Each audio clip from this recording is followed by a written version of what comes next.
Bonjour Eric. Bonjour Catherine.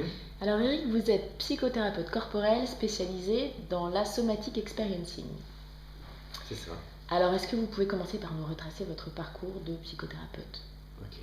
Donc avant de faire de la somatic experiencing, donc je me suis formé à Rio de Janeiro au Brésil et j'ai commencé par faire de la thérapie corporelle, donc des thérapies de base reichienne, donc Reich étant un disciple de Freud et considéré le père des psychothérapies corporelles. Donc j'ai étudié ça pendant de longues années.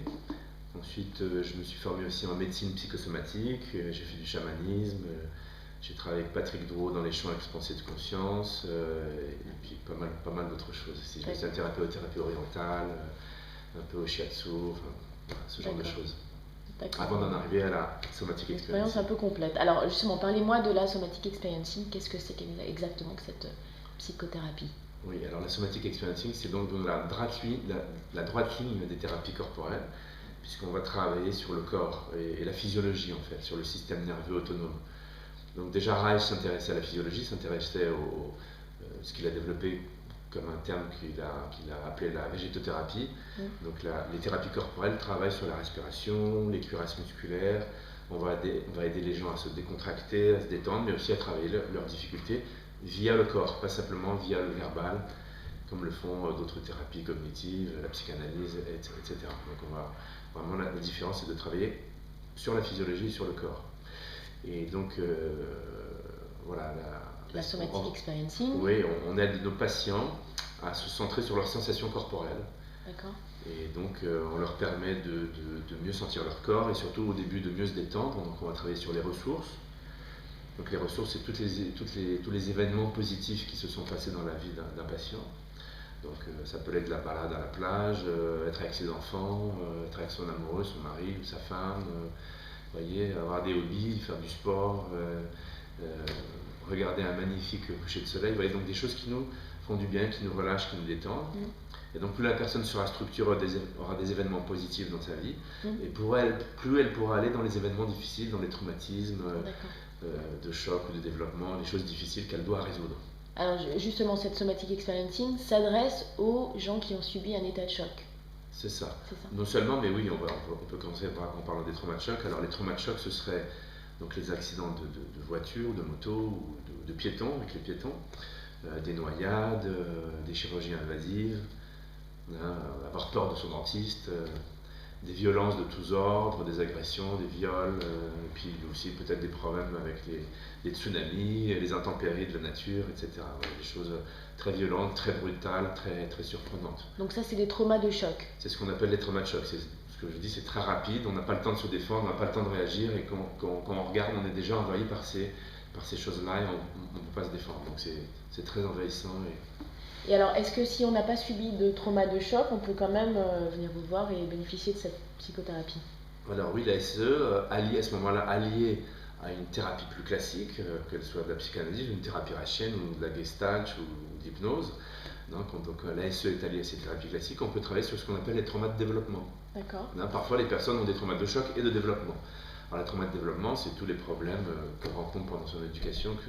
Ça va de la gestation à un accouchement difficile, à une situation périnatale, une mère qui a une dépression post-accouchement qui ne peut pas bien s'occuper de son enfant. Et puis tout un tas de désordres, des humiliations, des choses difficiles, des violences à la maison, des problèmes liés à la sexualité pendant son adolescence. Vous voyez, des choses qui vont nous limiter, nous limiter et nous faire ressentir des émotions difficiles à gérer. Donc ça, c'est ce qu'on appelle les traumas de développement. Étant les traumas de développement comme les traumas de choc, quand les deux interagissent ensemble ou pas, vont amener ce qu'on appelle des séquelles, des troubles, vont amener des symptômes qui vont de la dépression, des états de panique, des crises d'angoisse, aux problèmes psychosomatiques, donc des douleurs, des maux de tête, des gastrites, des problèmes pulmonaires, des insomnies, et aussi des problèmes relationnels. Alors, les problèmes relationnels, en couple, tout le monde sait ce que c'est pas de patience, ou alors les personnes sont apathiques, les personnes ont du mal à se communiquer, ou les personnes ont des blancs, on n'arrive pas à défendre, à argumenter, n'arrive pas à donner des limites, ça c'est quelque chose de très classique dans les couples. ou alors les gens qui sont très autoritaires, très agressifs, et ça donne des problèmes de relationnement, et c'est problématique. Et ça peut amener, ça aussi, ça peut amener des symptômes, des troubles psychosomatiques. Et alors, quelles sont les spécificités de la somatic experiencing par rapport aux thérapies comportementales plus classiques? Oui, alors la spécificité de l'ASE, c'est qu'on va travailler très en douceur, mais en même temps, c'est un outil très puissant et très profond. Alors, par exemple, si on a eu un trauma de choc, par exemple comme un accident de voiture, on ne va pas amener tout de suite la personne à parler de son instant T0, à savoir du choc en soi, de l'accident. On ne va pas l'amener à parler tout de suite du moment où elle était impactée. On va parler par exemple avant de comment était sa journée, ou après comment était son premier moment agréable après le choc, à savoir quand son compagnon, ou quand ses parents, quand ses enfants sont venus la voir à l'hôpital par exemple. À ce moment-là, elle s'est sentie de nouveau accueillie, aimée, elle a pu relâcher, elle s'est sentie de nouveau bien. Ou ça peut être les sapeurs-pompiers, au niveau d'accident, il y a des gens très gentils qui viennent à ce moment-là vous secourir, et donc on se sent tout de suite aidé, aimé, etc. Et puis petit à petit, on l'amène à parler de l'accident en soi, savoir la voiture est à 500 mètres, 50 mètres, et le fait d'amener ces images petit à petit, fait en sorte que cette personne va ressentir des sensations un peu difficiles, mais qu'elle peut gérer, et qu'elle peut décharger petit à petit. Donc petit à petit, ces énergies de peur, de colère vont être déchargées. Et vous lui faites revivre moralement et physiquement, voilà, en fait, le traumatisme. Exactement. Donc surtout dans les traumas de choc, elle va pouvoir faire des mouvements, on appelle ça la résolution des réponses défensives. Là, on va pouvoir lui faire des mouvements qu'elle n'a pas pu faire parce que ça a été trop rapide.